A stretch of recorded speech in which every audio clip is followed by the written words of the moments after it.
A bruxaria sempre foi uma religião de poesia, não de teologia. Os mitos, as lendas e os ensinamentos são compreendidos como metáforas daquilo que não pode ser dito. A realidade absoluta que as nossas mentes limitadas jamais conseguem aprender completamente.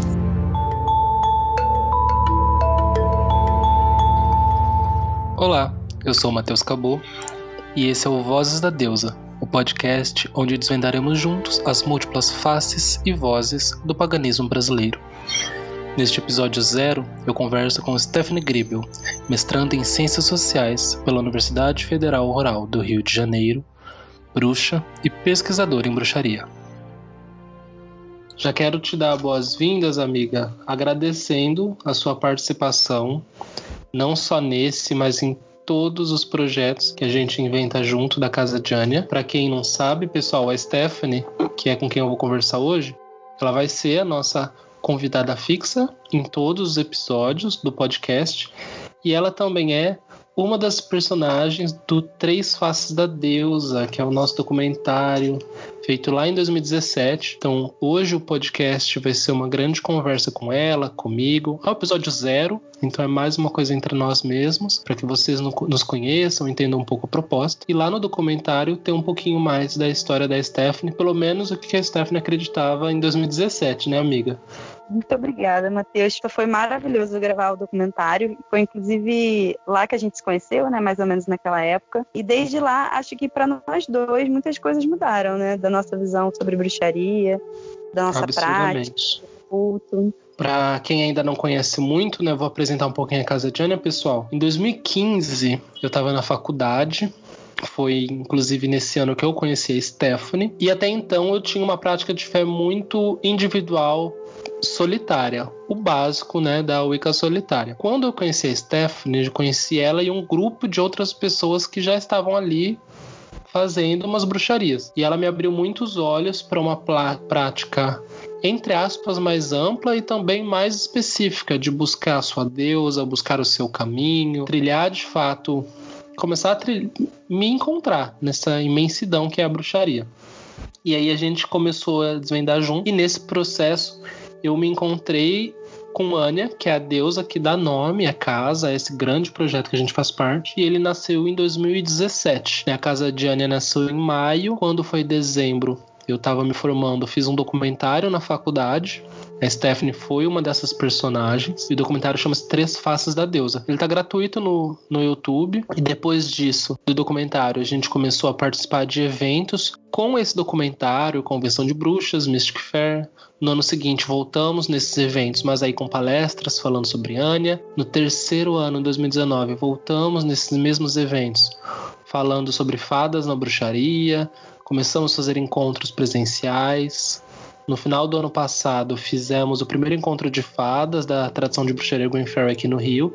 E aí a gente se encontrou então lá em 2015 e já são 5 anos organizando coisas, né? Então nesse primeiro episódio do podcast não tinha outra pessoa para conversar que não fosse a Stephanie. E aí, esse podcast em si, pessoal, a ideia é conversar, dialogar, compreender como que as pessoas vivenciam a bruxaria. Serão vários temas, vários convidados. Esse episódio 0 sou eu e o Stephen, para que vocês nos conheçam. E a gente vai aí junto se conhecer talvez um pouco mais, né, amiga? Avisar também o pessoal que tá ouvindo que é normal dar falhas no áudio, porque a gente tá gravando à distância. Quarentenou, tá bom? E a primeira pergunta que eu quero fazer pra Stephanie é muito simples, tá? Fica tranquila. Eu queria que você me contasse qual que é a sua relação com a magia. Você pode entender essa pergunta da forma que você quiser e responder da forma que você quiser também. Nossa, já começa difícil. Mas eu acho que quando você me faz essa pergunta, eu consigo falar um pouco mais no sentido de bruxaria. Não só de prática mágica, mas também no sentido devocional, de culto. Eu era uma pessoa totalmente diferente antes de conhecer a bruxaria. Antes de começar a estudar e de conhecer os deuses que eu cultuo hoje. Então, a bruxaria ela é um divisor entre quem eu era e quem eu sou hoje. E eu posso dizer que ela é um pilar na minha vida. Então, cada um tem uma coisa que sustenta, né, a nossa vida, os nossos sonhos, os nossos projetos. E para mim a bruxaria vem em primeiro lugar, porque é, por exemplo, a bruxaria que me ensinou a dar valor à minha família, a família que eu tenho hoje, aos meus ancestrais, a que veio antes de mim. E é através da bruxaria também que eu construo a minha carreira. Como você disse no início, eu pesquiso bruxaria, eu sou mestranda, então ela também está à frente na minha vida profissional. E quanto à prática espiritual mesmo, aquilo que a gente é quando a gente olha para os deuses. Então, nossa, não existe eu sem bruxaria, não tem como me desvencilhar dessa minha parte espiritual, dessa minha parte mágica. Então, é nela que tem todas as minhas bases. Mas e como que foi que isso começou? Porque nem sempre foi assim. Nem sempre foi assim. E quando você me chamou para gravar esse primeiro episódio, eu pensei que essa pergunta iria acontecer. E se eu falaria a verdade, assim, se eu iria me abrir ou se eu não ia me abrir. E eu achei que seria muito interessante se eu falasse realmente o que aconteceu. Você tá rindo porque você sabe um pouco, né, de como as coisas foram. Será? Então, eu comecei na bruxaria sendo enganada. Eu conheci alguém, uma pessoa, um amigo. Eu nunca tinha ouvido falar de bruxaria, de paganismo, de nada disso. E eu conheci uma pessoa que me disse que ela era bruxa e que a avó dela tinha sido bruxa e que aquilo era um conhecimento passado de gerações. Nossa, eu achei, nossa, que interessante. Aí um dia essa pessoa me convidou para uma celebração que teve na casa dela, eu fui e aí eu me apaixonei. E aí lá eu conheci quem era Diana, quem era Lúcifer, os deuses que eu cultuo até hoje. Aprendi um pouco sobre bruxaria italiana, mas era muito nesse sentido de a minha avó praticava bruxaria e me ensinou, e eu estou ensinando para vocês, porque a gente tinha um grupo na época. Mas essa história ela terminou de um jeito muito trágico, com a gente descobrindo que a pessoa mentia, mas no final não a importância não está nisso, né, de se a pessoa tinha uma avó bruxa ou não, mas que de alguma forma esse conhecimento chegou para mim e de alguma forma os deuses me chamaram para essa prática. Então, por isso que conhecer essa pessoa foi muito importante na minha trajetória, por mais que tenha terminado de uma forma ruim, assim, mas foi assim que eu comecei. É engraçado porque você respondendo já vai respondendo várias perguntas que eu tinha pensado, bruxa mesmo. Mas tem duas coisas que eu vou querer saber, e a primeira delas é que você falou muito sobre essa situação desencontrada, digamos assim, mas querendo ou não, foi o que tinha que ter acontecido, eu acredito, né? Sempre um chamado. E aí eu queria que você falasse um pouco, então, sobre esse encontro com os deuses que você cultua. Quais são, quem são, e mais do que dizer essa definição de quem são esses deuses, até porque a gente encontrou muitas dessas definições no Google, eu queria entender qual que foi o sentimento por trás desse encontro. Nossa, é um sentimento de encontrar um caminho ao qual você pertence amplamente. E não é a sensação real de que é um reencontro, sabe? De que por eras e eras você vem encontrando essas divindades e trilhando caminhos com elas. Então, é como se... Sabe quando a gente às vezes tem essa sensação de vazio, né? De vazio em relação à vida, a porque a gente está aqui. E eu tinha muito essa sensação quando eu era mais nova. E aí, quando eu encontrei Diana, que aí, esse meu primeiro encontro, ele é principalmente com Diana, que tudo se transformou, assim. Parece que eu me encontrei. Encontrar a Diana foi me encontrar também, sabe? É uma coisa do sentir, sabe?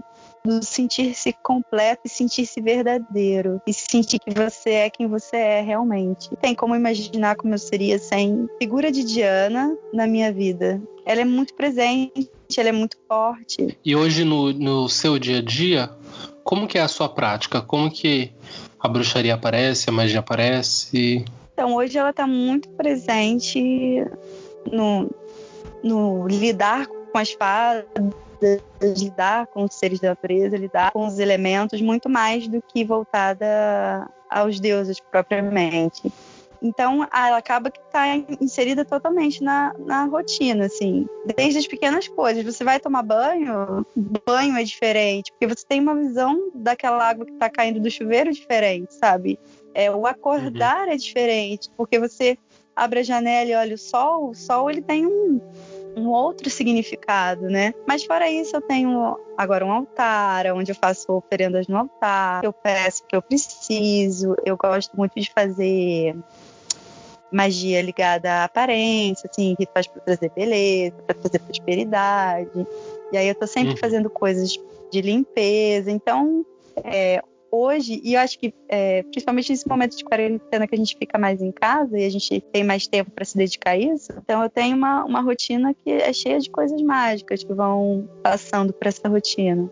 Perfeito. E aí, pra gente encerrar esse primeiro bloco, digamos assim, finérrimos, eu queria que você falasse então sobre essa dicotomia, que é ser bruxa, né, como você tem falado, como você falou sobre como isso apareceu e o que isso reflete no seu dia enquanto pessoa, e ao mesmo tempo ser uma pesquisadora de bruxaria. Como que você se vê nessas duas posições, se elas são distintas ou correlativas? Adorei essa pergunta. Assim, primeiro é preciso dizer que na minha área, assim, nas ciências sociais, principalmente na antropologia, é muito possível que a gente pesquise o lugar que a gente pertença. Então, é super possível que eu, enquanto bruxa, eu pesquise bruxaria. É claro que o meu trabalho ele vai ter um olhar diferente porque eu faço parte disso. Então, eu tenho acesso às pessoas de uma forma talvez mais facilitada. Eu consigo talvez perceber algumas nuances, algumas coisas que alguém que talvez não é do meio não consiga perceber, mas são todos olhares diferentes. Não tem como dizer que é certo ou errado. É uma possibilidade dentro de outras possibilidades de você estudar bruxaria, de você pesquisar bruxaria. Então não é um problema em si, é possível. E qual o foco da sua pesquisa em si? Hoje, o foco da minha pesquisa é na bruxaria enquanto um trabalho. Não tanto como uma prática religiosa, mas sim como um ofício. Então eu estou muito interessada em pessoas, em bruxas e bruxos, que eles têm nessa prática de bruxaria algum trabalho, lendo cartas, vendendo poções, vendendo cursos, montando escolas. Então, o meu foco está nisso hoje. E aí, agora eu tô curioso também, que eu pedi, não só para você, e vou pedir para todos os convidados, trazerem citações, trechos de leituras, para compartilhar e conversar com a gente o porquê de ter escolhido esse trecho. E aí eu queria que você lesse o trecho que você separou pra gente. Um dia, disse Diana à sua filha Arádia, és, na verdade, um espírito, mas nasceste para ser também mortal, e descerás à terra para seres mestra de homens e mulheres, que de boa vontade desejem aprender em tua escola que será a bruxaria. Nunca serás como a filha de Caim, nem como a raça que se transformou, pelo sofrimento, em perversa e infame, como os judeus e os ciganos errantes, todos os ladrões e facínoras. Não serás. Serás sempre a primeira dentre as bruxas, a primeira a vir a este mundo. Ensinarás a arte do envenenamento para envenenar a todos os senhores e fazê-los morrer em seus palácios, e assim submeter o espírito do opressor. E ao encontrares um camponês rico e avaro, ensinarás às bruxas, tuas discípulas, como lhes arruinar as colheitas, com a tempestade, o trovão e o raio, com o granizo e o vento. Essa citação é do livro Arádia, o Evangelho das Bruxas, do Charles Leland. E por que você trouxe esse trecho? O que ele diz para você? Eu li esse livro recentemente, né? Concluí ele esse mês. Esse livro é a minha bíblia, quase isso. Mas eu acho que traz uma perspectiva muito legal da bruxaria como não só uma espiritualidade, né? É uma espiritualidade, mas é uma arte, é uma prática que ela é transformadora. E ela pode transformar a sua vida de diversas formas, inclusive dessa maneira de você se livrar dos seus opressores. E não é só de alguém que te oprime, sabe? Mas é de tudo que pode te oprimir. Então, é muito fascinante essa potência da bruxaria, sabe? De transformar e te libertar. E a Aradia fala um pouco disso, né? Da descida dela à terra para libertar os escravos e os oprimidos. Sim. Eu vou ler agora o trecho que eu separei, que tem um pouco a ver também com o que você disse. Aqueles que são atraídos para a feitiçaria devem estar primeiro bem assentes no plano material, entender e respeitar as leis naturais da vida. É uma antiga lei da feitiçaria e uma descoberta moderna da física ocidental que o espírito e a matéria são uma coisa só, não podem ser separados. Não é possível viver exclusivamente no nível espiritual, mas a coisa maravilhosa é que não precisamos. Estamos sempre vivendo em ambos os planos. Nunca temos de abandonar o nível espiritual quando nos firmamos no plano material. As bruxas acreditam que, em última análise, tudo é espírito ou energia. Como bruxas ou como cientistas, devemos sempre estar assentes na matéria e no espírito. Esse é um trecho de O Poder da Bruxa, da Laurie Cabot, e é um texto, no geral, que eu gosto muito, e eu acho muito difícil a leitura, porque a Laurie, ela é uma figura super pop, né, da bruxaria moderna, mas os textos dela falam de uma feitiçaria muito técnica, que não é de fácil apreensão.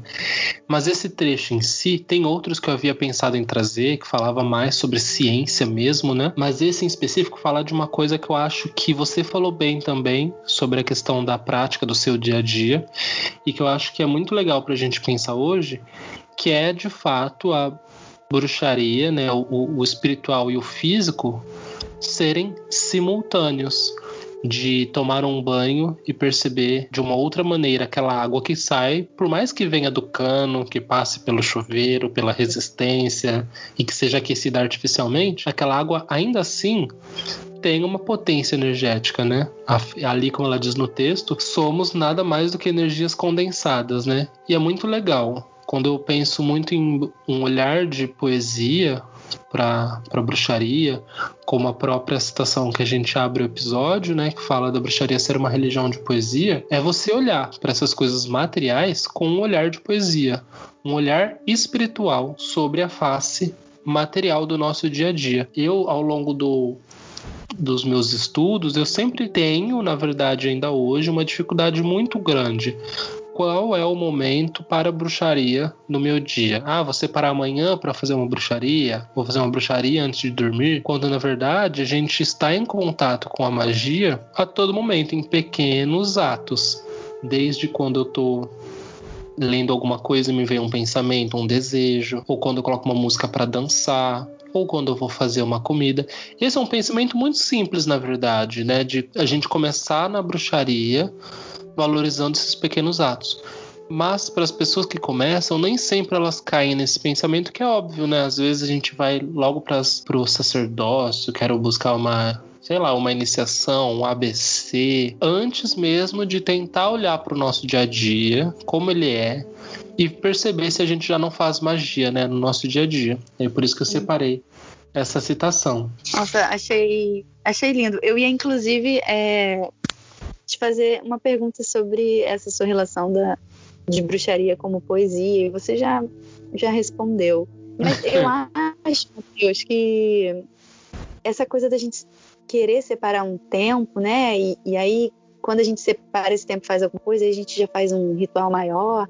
Vem também do fato da gente morar numa cidade que tem concreto para tudo quanto é lado, sabe?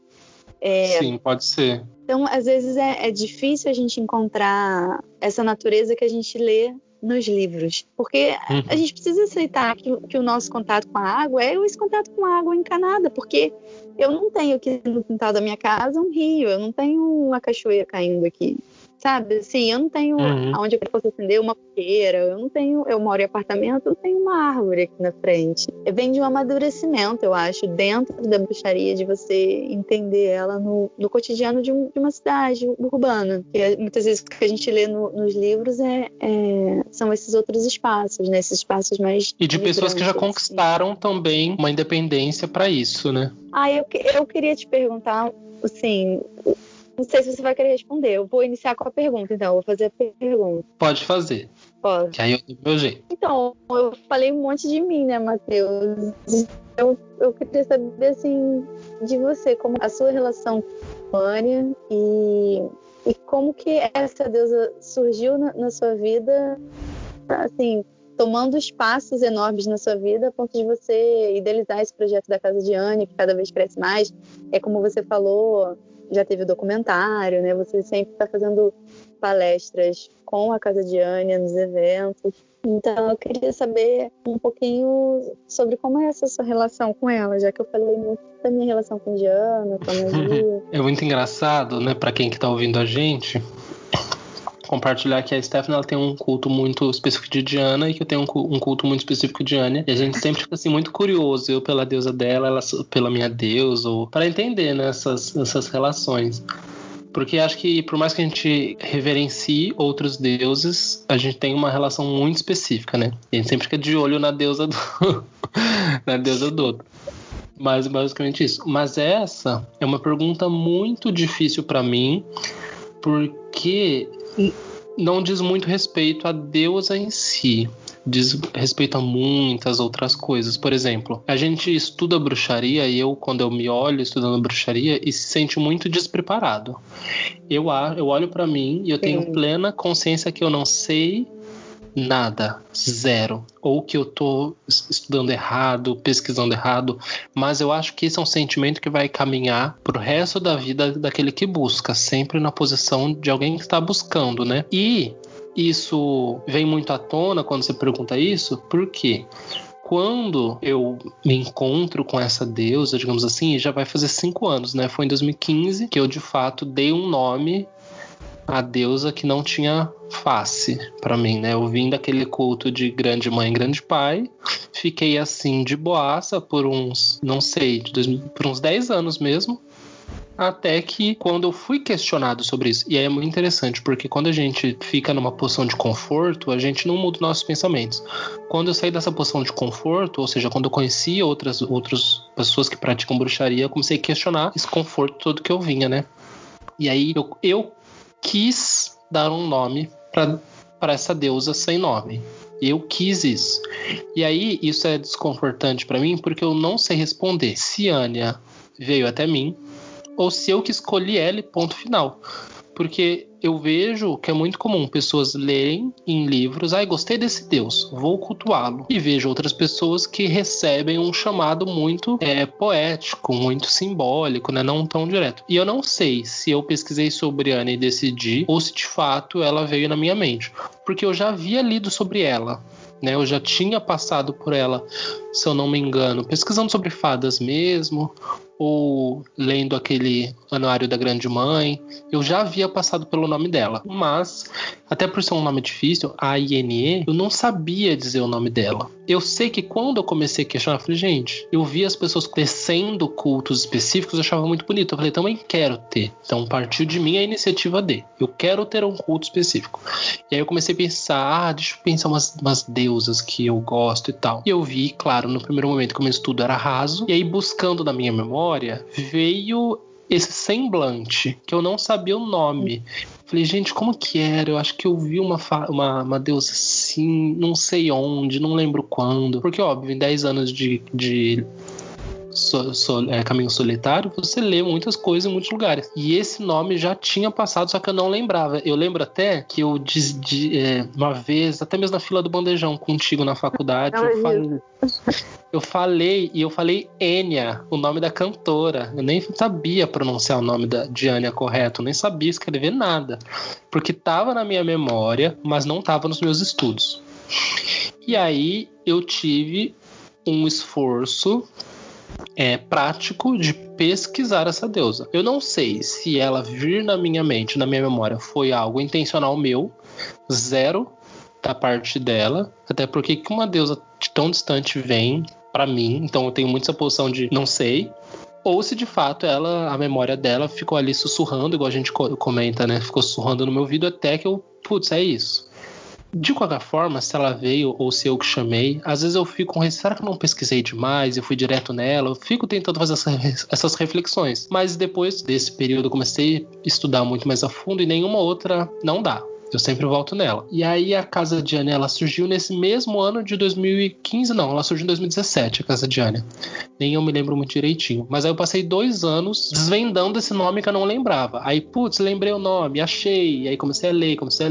Até que em 2017, e aí é uma outra questão que eu fico pensando, será que sou eu que quis e fiz de uma forma racional? Ou é algo embutido pela deusa, que eu senti a necessidade de criar algo quase que físico em nome dela, porque não tinha nada dela na internet. Então a Casa de Ania, ela surgiu, vou criar uma página no Facebook, vou criar uma... Eu acredito muito que a gente constrói as coisas primeiro do plano físico, sabe? Então eu vou criar uma página, por mais que eu não seja o expert nela, eu vou criar esse espaço e aí eu vou alimentando com o tempo. Até porque me obriga a estudar. Mas aí eu criei a casa pra criar conteúdo. E aí eu testei de tudo, né? Tem palestra, tem documentário. Agora, o porquê, que é sempre o nome dela, eu não sei dizer. É muito confuso pra mim. Eu sei que hoje, por exemplo, no dia a dia, a minha prática com ela é muito cíclico, né?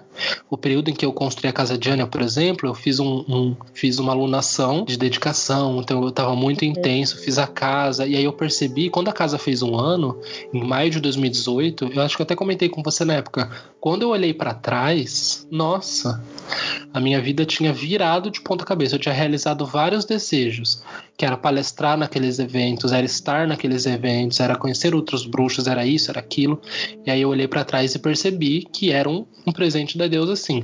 No contato com ela, a gente sente, né? A gente tem sensações. Pelo menos nesses contatos que eu fiz, de feitiço, de ritual, ou enfim. Eu sentia muito um desejo dela, quase que leonina como eu, de aparecer. Então eu fui muito nesse sentimento. Do ano passado pra cá, tá muito silenciosa essa relação. Tanto que eu virei esse ano saindo da posição de falar para a posição de ouvir, né? Até porque a gente entrou num período de dedicação de uma tradição, então eu quis sair desse lugar de ação. Tô voltando agora, né? Com o podcast, com a websérie que eu quero produzir, mas não são produtos que levam o nome dela. São produtos meus, quase que enquanto jornalista mesmo, né? Mas nesse último período tá mais silenciosa essa relação. Claro, ela tá espalhada pela minha casa. Quando eu penso em Deus, é o nome dela que vem. Crio músicas, cantarolo essas músicas, mas não tenho tido grandes sinais. Mas eu acho que é cíclico mesmo. Não acho que diz grandes coisas. Também não acho errado se ela não manda sinais, eu insistir ou eu escolher cultuá-la. Não sei se a missão que eu tinha com ela encerrou, o que vai vir adiante. Eu acho que é muito cíclico, mas eu não tenho uma resposta racional do porquê. Tem outros deuses que eu pesquiso, mas eu não sei. Não dá. Eu tenho por hoje, eu saí de um espaço em que eu não definia nada para um que eu defini nela e não abro mão, pelo menos nesse momento. Eu espero que, assim, com maturidade espiritual, eu consiga depois desvendar novos cultos, né, também, que eu acho que é importante. Mas assim, falando da minha prática, né, eu sinto que é sempre diferente, assim. Diana na minha vida vai ser sempre Diana. Ela tá lá no topo, entendeu? É ela que cuida e administra todo o resto. E as outras conexões com os outros deuses que vêm, elas são muito especiais, mas é diferente, sabe? Sabe o que eu penso? Diferente. Então, esse vai ser sempre diferente. Eu sempre lembro dos nossos primeiros amores. Todo mundo tem um primeiro amor, é inevitável. Você pode não amar essa pessoa ainda. Essa pessoa ficou no passado. Mas quando você pensa nela, você tem aquela sensação de como era quando foi. Olha que bonita essa construção frasal. Sim. E aí eu fico pensando, essas foram nossas primeiras deusas de culto. Somos nós que somos apegados ou são elas que nos retêm ali sob as asas delas, digamos assim? Mas eu acho que essa é uma pergunta que não tem resposta. Eu acho que essa pergunta nasce muito da nossa insegurança. Será que sou merecedor de dizer que ela que não me deixa ir ou sou eu que não quero sair? Mas eu acho que a gente nunca vai responder isso também. Mas de qualquer forma, é importante e interessante a gente se aventurar em novos caminhos também. Com novas divindades, de outras formas, mas é sempre sem rico. dúvida. Eu quando li o Evangelho, por exemplo, nossa, BFF de Anne Aradia, me senti total. Mas eu acho que também vem da minha relação com você, claro. E aí é isso que eu acho que é uma outra coisa importante, né? A bruxaria, ela é tão assim misturada no nosso dia a dia, que ela se embaralha nas nossas emoções, nas nossas preferências, né? E eu acho que é legal quando você lida com a bruxaria deixando a sua emoção fluir, a sua emoção guiar, né? Por mais que às vezes você, mas eu quero racionalmente estudar vários panteões.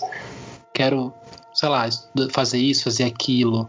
Mas o seu coração diz outras coisas. É meio, não banal, sim, mas é meio clichê, mas é muito interessante quando a bruxaria encontra o seu coração. As duas coisas conversam e aí é isso. Você vai seguindo o seu fluxo, as coisas vão acontecendo. A magia acontece mesmo nessa hora, né? Quando a nossa mente não corta aquele fluxo energético, eu acho. E nas coisas que a gente não sabe muito explicar, mas assim, elas acontecem. Por exemplo, entre tantas divindades, eu e você, a gente se encontrou, e você cultuando uma deusa de sol e eu cultuando uma deusa de lua, e a gente fazendo coisas juntos, e eu e você, a gente vendo que a gente se completa, né? Em diversos aspectos, e as nossas divindades também se completam. Uma tem aspectos noturnos, outras solares, diurnos. Isso é interessante, perceber como a magia está em coisas que a gente também não tem não explica. Né? Não explica, A citação do começo do episódio fala, inclusive, daquilo que não pode ser dito, né? Porque a gente estuda isso muito nas letras, né? Uma coisa existe no mundo quando a gente dá nome a ela. Então, por exemplo, eu olhei esse objeto, vamos supor que eu nunca vi na minha vida, um lápis. Vamos supor, nossa, eu olhei isso aqui, o que é isso? Dei o nome de lápis. Isso passou a existir porque o nome dele é lápis. Agora, quando você olha para uma coisa e aquilo não tem nome, é uma angústia, como se não existisse. Eu acho que é nesse caminho que a bruxaria, a magia acontece. Quando ela é tão potente que você não tem ainda artifícios racionais para traduzir aquilo, né? E aí é quando a bruxaria, a magia se realiza, digamos assim, pelo menos. Por isso que eu acho importante a gente entender que certas coisas não vão ter respostas. E tudo bem não ter respostas. Tudo bem. Não é que não exista, não é que não é real, não é que não é possível. É que simplesmente a gente não consegue compreender, dado a nossa existência limitada, igual falou no início do podcast. E é só isso, e tudo bem, porque se a gente se perguntar muito e quebrar o fluxo, duvidando, ela não vai acontecer. A magia não tá aqui pra ela se provar pra gente, sabe? E eu tenho agora 3 perguntas cruciais que eu separei pra você também, tá bom? Tá. A primeira é se nesse caminho de magia você tem algum arrependimento. Algum arrependimento? Não, mas eu gostaria que certas coisas tivessem se construído de formas diferentes. Você acha que se tivessem construído de formas diferentes, o resultado hoje teria sido diferente também ou não? Você não acredita muito nisso? Como que você vê futuro? Assim, eu acredito que certas coisas, elas têm que acontecer, mas outras não precisam. Elas são fruto, às vezes, do nosso comportamento teimoso, de escolhas, não, assim, escolhas entre aspas erradas, mas às vezes a gente questões demora muito terrenas. Ter certas lições. Isso. E isso afeta. Então, por exemplo, quando eu conheci bruxaria, eu conheci dentro de um grupo muito fechado. Então, eu demorei muito tempo para entrar em contato com outras formas de ver e de enxergar a bruxaria. Então, durante muito tempo, eu fui muito... Assim, eu não gostava da prática dos outros, eu achava que a prática estava errado e que não era assim. Então, eu tive um início assim, sabe? Radical. E Hoje eu vejo que não. Então, assim, hoje eu aceito muito mais todas as formas de bruxaria, todas as formas de magia. E talvez se eu tivesse aprendido isso mais cedo, eu teria tido outras vivências, sabe? Eu acho que eu podia ter aproveitado amizades e relações que eu fui formando no decorrer conhecendo as pessoas desse meio. Eu poderia ter aproveitado muito mais certas relações do início se eu já tivesse sido de coração aberto. E eu não fui, eu fui totalmente de coração fechado. Hoje eu tenho o coração aberto e é muito mais rico o caminho assim. Que lindo. Isso me fez levar para uma outra pergunta que eu já tinha preparado. Para você conversar comigo, como que você olha para a Wicca, para a bruxaria moderna, para o paganismo brasileiro, para o movimento plural brasileiro de magia hoje. Como que você olha para tudo isso? Pelo menos a gente que tem nas nossas redes sociais, nos eventos, a gente se encontra com muita gente pensando coisas diferentes, brigando, se amando, fazendo magias múltiplas, né? Como que você olha para essa efervescência? Primeiro, com os olhares de pesquisadora, mas também com o olhar de bruxa. Então, quando a gente pesquisa bruxaria, é porque, assim, é diferente eu, enquanto bruxa, o que eu leio, por exemplo, o que eu leio e como que eu aprendo a minha prática. Assim, é uma outra literatura. Quando você pesquisa bruxaria, você tem que ter ali o respaldo de fontes históricas. E então, sim, existe de um lado que historicamente aconteceu e o que a gente pode provar que aconteceu, e existem outras coisas. Então, assim, enquanto pesquisadora, eu preciso de um respaldo dessas fontes históricas. Então, eu vou dar um exemplo. Eu não posso dizer que bruxaria é Wicca. Historicamente. Historicamente, não é. Existe bruxaria em outros contextos históricos, em outros momentos, e existe o movimento que a gente tem de bruxaria moderna. E existe dentro disso a Wicca, que é uma religião. Então, assim, quando eu pesquiso bruxaria, eu trabalho com essas ideias. Ou, por exemplo, existe uma tradição que, assim, eu não vou citar nomes, só para ilustrar a situação. Sim. Existe uma tradição que diz que vem de tal lugar, de tal país. Historicamente, ela não vem. Historicamente, não é possível. E aí, quando eu vejo esses dois dados que são convergentes, assim, a minha escolha como bruxa e como pesquisadora é assumir uma postura de que é muito importante o que as pessoas falam e o que as pessoas acreditam. Então, é importante a gente, como pesquisadora, eu situar esses limites de, olha, historicamente a gente comprova até aqui. Porém, essas pessoas acreditam firmemente nisso e isso é importante, sim. Então, é aí que eu relembro a minha história do início. O meu amigo que disse que tinha a avó dele, que era bruxa, era mentira. Mas, independentemente disso, ele acreditava nessa história, eu acreditei muito nessa história, as outras pessoas acreditaram nessa história, e isso moldou e conduziu a gente a certos caminhos. Então, são duas coisas importantes, né? O conhecimento científico que a gente tem, o conhecimento da nossa prática pessoal também. E o que eu vejo no movimento hoje, assim, nos espaços de bruxaria que a gente frequenta, é que ainda existe uma disputa de qual verdade é mais verdadeira. Se a minha verdade científica aqui, com todo um respaldo histórico, ela é mais verdadeira, ou se a minha verdade de prática, de experiência, de inspiração, ela é mais verdadeira. Eu acho que a bruxaria perde muito com isso, porque no final fica uma galera brigando para decidir quem tem mais verdade, quando na verdade são verdades diferentes, são pontos de vista diferentes. E eu acho que a gente ganharia muito mais se não tivesse esses embates, assim, sabe? Bom, amiga, eu tenho agora uma última pergunta só. Você tem alguma outra que você queira fazer, que você queira trazer à mesa antes? Eu queria saber, assim, essa perspectiva que você tem desse movimento neopagão, dessa bruxaria moderna aqui no Brasil, porque eu acho que o podcast também traz uma perspectiva diferente. E aí, como que é pra você? O que você acha que tá faltando e que o podcast ele pode contribuir, sabe? Bom, eu tenho uma visão super positivista de tudo, de todos e da bruxaria também, né? Eu concordo muito com o que você falou sobre os embates e é muito difícil, a gente sempre vai ter na vida, em sociedade, forever, a dicotomia religião e ciência, não só paganismo e ciência, não só magia e ciência.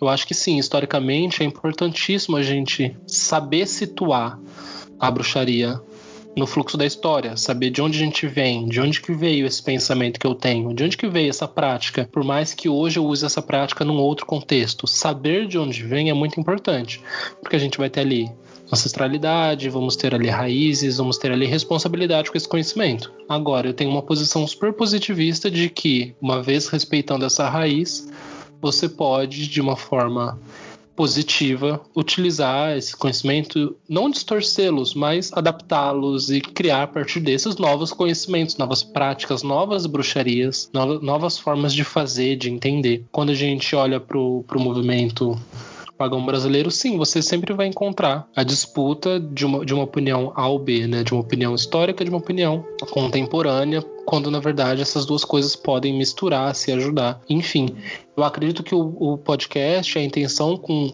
esse podcast ou com muitos canais de bruxaria que a gente vê por aí, não só o da Casa de Ania, mas muitos outros, é criar pontes entre essas visões. É você poder reconhecer no outro similaridades ou encontrar do outro reflexões que talvez você ainda não tenha feito, é poder conversar com as pessoas. Isso vem muito da minha formação enquanto comunicador, que é justamente unir o que pode ser comum, né? Comunicar. E a bruxaria, por mais que ela seja múltipla, e obviamente será, porque ela é um conhecimento que brota geograficamente de terras distintas e obviamente ela vai ser atravessada por culturas e enfim, ela sempre vai ter uma essência que é primordial e que se conversa muito, que seja o culto à natureza, seja o culto a si próprio, ao seu êxtase, ao êxtase da vida, enfim. E a ideia do podcast, que eu acho que os espaços seguros de magia, os espaços saudáveis, muito podem contribuir, é de fato se abrir ao diálogo. Seja para você encontrar junto novos pensamentos sobre o passado ou construir juntos novos caminhos para o futuro. Minha última pergunta, então, para você.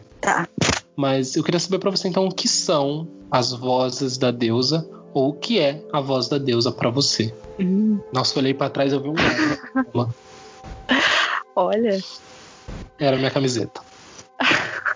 Por que não era um gato e depois uma camiseta? Eles não são. O que são as vozes? Para mim, são as vozes das deusas. Eu acredito muito na existência de um princípio feminino, de um princípio masculino, mas o mundo é tão rico em tantas culturas e tantas formas de ver os deuses, e existem tantos deuses, e as vozes das deusas é sobre isso, essa possibilidade de ver a bruxaria como algo plural, porque as deusas são plurais, sabe? Eu acho que é isso, é simples, sabe? É sobre as diversas possibilidades da gente enxergar vários temas da bruxaria, da nossa espiritualidade, do paganismo no geral. Pra gente finalizar, enquanto você pensa na sua consideração final, na sua mensagem final, eu queria que você fizesse uma indicação de algum conteúdo sobre bruxaria. Pode ser um livro, pode ser um site, uma indicação para quem está ouvindo. Como você vai estar com a gente todos os episódios, cada episódio você traz uma indicação diferente. Hoje, o que você indicaria para as pessoas consumirem de bruxaria? De bruxaria... Fica livre, tá? Pode ser o que você quiser, na verdade. Nossa, hoje eu indicaria um livro que é muito engraçado, porque você estava lendo o Evangelho de Arádia, o Evangelho das Bruxas, que é um livro que eu gosto muito. E eu comecei a ler A Dança Cósmica das Feiticeiras. Ah, é verdade. E eu assim, eu me pego encantada a cada página daquele livro. Então, é o livro que eu indicaria hoje, A Dança Cósmica das Feiticeiras. Inclusive, a gente acha para download na internet, porque ele é um livro raro, né? Sim, difícil encontrar para comprar. Difícil e caro. Então, sim. É esse, sem sombra de dúvidas. É maravilhoso e ele desperta outras possibilidades de bruxaria, de prática de magia. É ele, com certeza. Adorei. Eu vou indicar acho que eu vou indicar um livro também. Eu ia indicar um Instagram, mas acho que eu vou indicar um livro para começar no básico, né? Como a gente falou da Casa de Anya, eu vou indicar As Crônicas de Ines Fall, do Leone Moura, porque ele é um livro independente. O Leone escreveu, publicou sozinho, e porque não a primeira, porque a gente vai ter ali o Anuário da Grande Mãe, mas ele é uma fonte em português brasileiro muito fidedigno para encontrar conteúdo sobre Anya. Tem ali um capítulo sobre as deusas fadas e tem um tópico só sobre ela, que é muito bem escrito. Então, como esse é o episódio 0, se as pessoas quiserem conhecer Anya, essa é uma leitura interessante. E vou dar 2 indicações, que para quem quiser conhecer então Diana, para ela não ficar brava com a gente, vou indicar o Evangelho das Bruxas de Aradia, porque foi o que eu concluí a leitura esse mês. E é muito louco, assim, é uma leitura que acho que dá pra fazer um episódio só sobre o Evangelho, porque transcendental. E aí, pensou nas suas considerações finais? Sim. Eu quero dizer para todo mundo que tá ouvindo aqui esse podcast que eu tô muito honrada em poder participar de mais um projeto ao lado do Matheus e que esse podcast abra o coração de vocês para vocês poderem ouvir outras vozes das deusas. Que as deusas toquem em você das mais diversas formas e que a voz dela nunca se cale, porque acho que no final tudo que a gente faz é por elas. Eu acho que é isso. Perfeito, amiga. Eu me contemplo na sua consideração final e agradeço a sua participação, sem dúvida alguma. Fico muito feliz por você participar e você me traz segurança de fato, né? Porque a gente vive em tentativas. E a sua presença é um ponto de certeza no meu rio de tentativas. Arrasei, né? Obrigado, viu, amiga? Bom descanso. Eu que agradeço. E até o próximo episódio. Eu agradeço a você que chegou até o final desse episódio e que possamos juntos fazer ecoar a magia. Voz da Deusa é uma produção Casa de Anya. Assista também ao documentário 3 Faces da Deusa em casadeonia.com.